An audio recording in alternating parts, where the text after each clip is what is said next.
Hello, Millings TV fan. This is Milling. You are tuned into Millings TV. Kamusta po sila? Tayo po nasa kitchen at tayo po may gulay na gagawin. At yan po ang ating carrots, ang ating Baguio beans, tsaka repolyo lang po. At yan lang po ang ating isasahog na salt. Meron po tayong black pepper, oyster sauce, ang ating oil, cooking oil. So, meron po tayong isang tomato, garlic, and onion. So, let's both in. Yan mga Kabilis TV fan, tayo po yung mag-i-start na power plug po natin ang ating induction cooker po ang ating gamit. So, lagyan na po natin ng oil.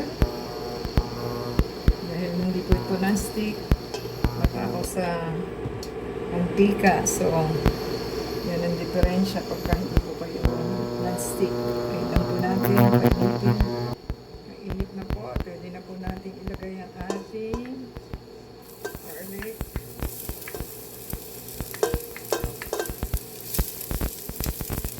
Yan po natin. Ating sunod po ang ating onion.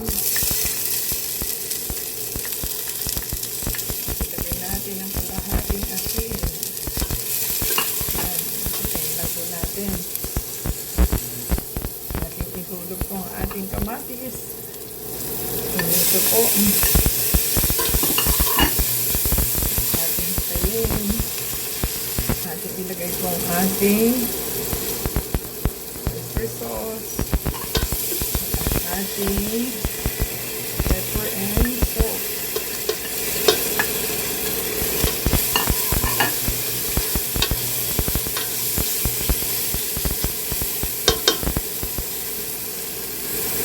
Lagay po tayo ng isang cup.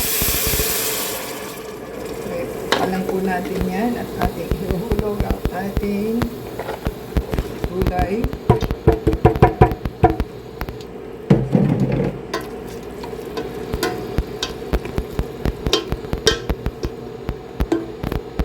Hulog na rin po natin ang ating carrots.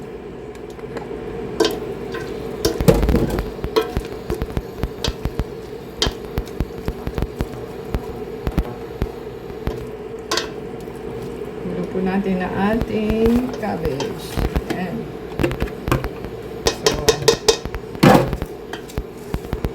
So, kulang ang ating tubig.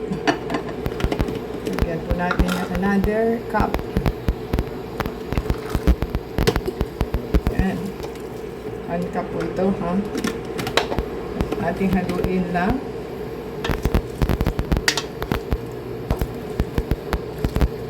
Para maluto na yung ilalim at ibabaw.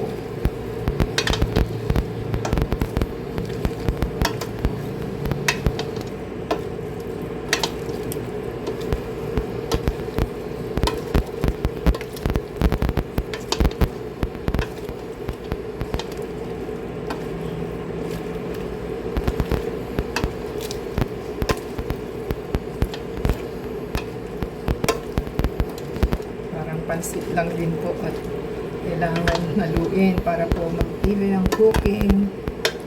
Saka po natin takpan. So,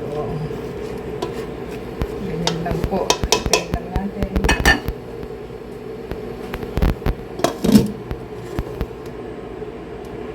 Ayan, natin silipin po ang ating niluluto. At tayo po ay nag-timer. Ating haluin po para mag-even siya.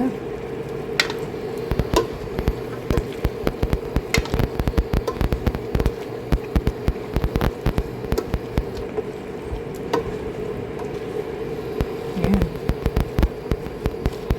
Pwede na po ito.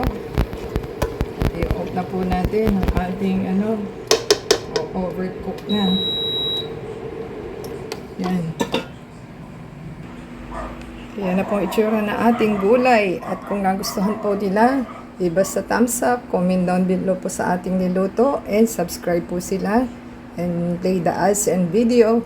And add us to Facebook, Twitter, TikTok, and Instagram. Until next time, God bless everyone.